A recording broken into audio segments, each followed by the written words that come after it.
자, 그러면 또 다음 종목 가볼까요? 자, 이번에도 유튜브에서 찾아본 종목이 있습니다.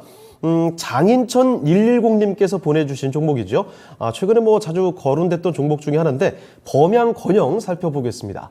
자, 범양건영의 매수 가격은요 6,500원입니다. 20% 비중. 최근에 건설과에 관련된 그 기대감들 많이 언급이 됐죠. 자, 그 중에서도 같이 엮여 있는 종목인데, 근데 오늘 장에 좀 많이 내려갔네요. 4%가 넘게 떨어지면서 5,800원에 마감이 됐습니다. 자, 이 범양건영은 이제부터는 또 어떻게 봐야 되는지 살펴보도록 하죠. 자, 김영길 전문가님, 범양건영입니다. 손실을 좀 보고 계시는데, 이 종목의 앞으로의 전망 그리고 전략은 어떻게 보고 계십니까? 네, 일단 범양건영 같은 경우에는 최근에 이제 정부 정책의 수혜에 따라서 네. 이제 좀 좋은 흐름을 보였다라고 이제 판단을 하고 있는데, 이제 내일 신정부 출범이 되잖아요. 네, 신정부 출범이 되면서 정책적으로 수혜를 받을 수 있는 섹터군과 종목군들을 잘 골라가야 되는 시기다라고 판단을 하고 있습니다. 그래서 제가 이제 아까 원전이라든지 그다음에 데이터 플랫폼 등등 여러 가지 말씀을 드렸는데, 그중에 이제 건설주도 분명히 좀 수혜를 받을 수 있는 섹터가 될 것이다라고 이제 판단을 하고 있고, 건설주들이 지금 현재 조정이 나오고 어느 정도 지지를 보여줄 때에는 이제 긍정적으로 매수 의견을 가져가야 될 때가 아닌가라고 이제 판단을 하고 있습니다. 왜 그러냐라고 한다면, 일단 이제 신정부 출범이 되면서 지금 이제 이 부동산 공급 정책에 대해서 분명하게 다시 한번 이야기가 되기 시작을 할 것이고요. 그러면서 건설주들이 일제히 흐름을 보일 것이다라고 판단을 하고 있습니다. 그러면서 최근에 이제 이 가덕도 신공항에 대해서도 정책적으로 이제 또 의결이 됐잖아요. 네. 이제 설립이 되기로 의결이 됐고, 원래 이제 이 경제성은 조금 이제 떨어져요. 그럼에도 불구하고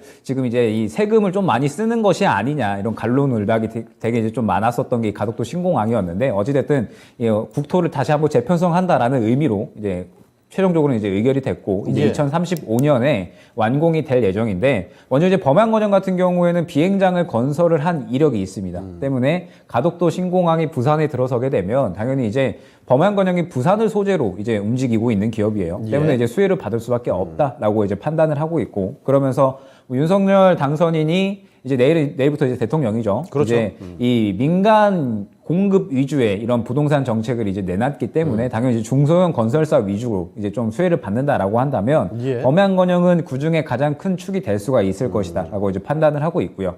그러면서 이제 윤 당선인이 이제 이 당선이 되기 전에 대략 한 3월부터 부산에 대해서 굉장히 좀 이야기를 많이 했어요. 네. 부산에 지금 현재 엑스포를 새롭게 유치를 한다든지, 아니면은 산업은행을 이전을 한다든지, 이런 식으로 이제 건설사들이 수혜를 받을 수 있는 이야기들을 굉장히 많이 했습니다. 네, 그러면서 지금 이 산업은행이 이전을 한다든지, 아니면은 여러 가지 이런 이 부산의 현안들을 해결하기 위해서 부동산 정책이 당연히 여러 가지 이야기가 나오게 되면 당연히 도로라든지 아니면 새롭게 또 건설이 되는 것들이 많이 있을 거고, 결과적으로 이 건설사들은 새롭게 수주를 받는 데 있어서 실적에 가장 큰 영향을 받잖아요. 때문에 범양건영은 지금 현재 정책이 이 정부가 새롭게 들어서게 되면 가장 크게 수혜를 받을 수 있는 종목 중에 하나가 아닐까라고 판단을 하고 있습니다. 때문에 지금 현재 상태에서는 어느 정도는 들고 가야 되는 종목이다라고 이제 판단을 하고 있고요. 지금 현재 이제 매수가가 조금 이제 높으세요. 아마 이제 최근에 이 정책적인 수혜를 받을 때 상승이 나오는 구간에 들어가셔가지고 이제 좀 대응을 어떻게 하셔야 될지 좀 궁금해 하시는 구간인 것 같은데, 지금 보게 되면은 지지라인은 확고하게 확보를 했다라고 판단을 하고 있습니다. 지금 구간에서 크게 떨어지지 않는 한 지금 여기에서 자리 잡고 다시 한번 좀 상승이 나와줄 것이다라고 보고 있고, 크게 떨어질 확률도 없다라고 판단을 하고 있습니다. 물론 이제 지금 푸틴이 연설 중이고 지금 서방 국가가 러시아를 계속해서 위협을 했다라든지 이런 조금 이 센 워딩을 내뱉고 있기는 한데, 여기서 이제 전면전으로 확대될 것이다라고 하면서 시장이 내일 정말 큰 폭의 급락이 있지 않은 이상은 이제 어느 정도 이 구간에서 자리를 지켜줄 것이다라고 판단을 하고 있고, 내일 신정부가 출범이 되면서 이 정부 정책주들은 분명하게 순환매가 나와줄 것이다라고 판단을 하고 있습니다. 왜냐라고 했을 때 시장에서 수급이 들어갈 만한 종목들이 너무 없어요. 때문에 신정부 출범에 따른 그런 기대감으로 인해서 정부 정책주들은 한 차례 순환매가 나올 것이다라고 보고 있고, 건설주들도 같은 맥락으로 봐주시면 좋을 것 같습니다. 때문에 일단은 지지라인은 대략 한 얼마 정도로 봐주시냐면 60일선으로 봐주시면 좋을 것 같아요. 네, 대략 한 5,300원 정도로 일단은 지지라인을 일단 확보를 하고요. 그 다음에 이 구간에서 분명하게 지지를 보여준다라고 한다면은 반등폭은 꽤나 세게 나올 것이다 라고 판단을 하고 있습니다. 분명하게 다시 한번 7,000원을 뚫어주려는 그러한 노력을 할 것이다 라고 판단을 하고 있고, 요거는 이제 정부 정책이 분명하게 건설에 대해서는 이야기가 나올 것이고, 그에 따라서 수혜를 받을 수 있는 종목이 또 범양건영이고, 최근에 뭐 수급도 굉장히 좋게 들어왔어요. 그래서 다시 한번 반등 구간은 분명하게 잡아갈 것이기 때문에 지금 구간에서 어느 정도 대응 전략을 잡아간다라고 한다면, 이제 매수가가 6,500원이세요. 때문에 한 7,000원 구간 근처로 왔을 때, 그러니까 매수가에서 이제 약수익권 근처로 왔을 때 그 구간에서 예. 어느 정도 뚫으려는 시도를 할 겁니다. 뚫으려는 시도를 하되 만약에 이 구간에서 뚫어내지를 못한다라고 하면은 다시 한번 조정이 나올 수가 있겠죠. 네. 그러면은 어느 정도 기회가 왔을 때 정리를 하고 다시 한번 저쪽에서 잡아갈 만한 그러한 전략을 짜주시고요.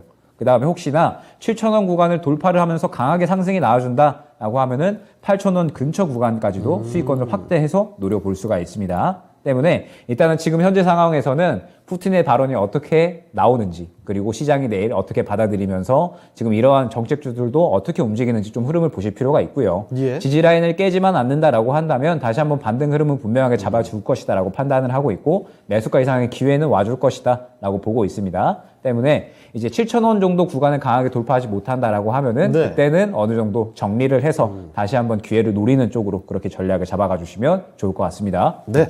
자, 일단 뭐 푸틴의 발언에 대해서 앞서도 언급해 주셨지만 이 발언들을 체크할 필요는 있습니다. 그렇지만 기본적으로는 정부 정책에 대한 기대감 충분히 있는 종목이기 때문에 보유를 해보자라는 쪽으로 설명을 해 주셨죠.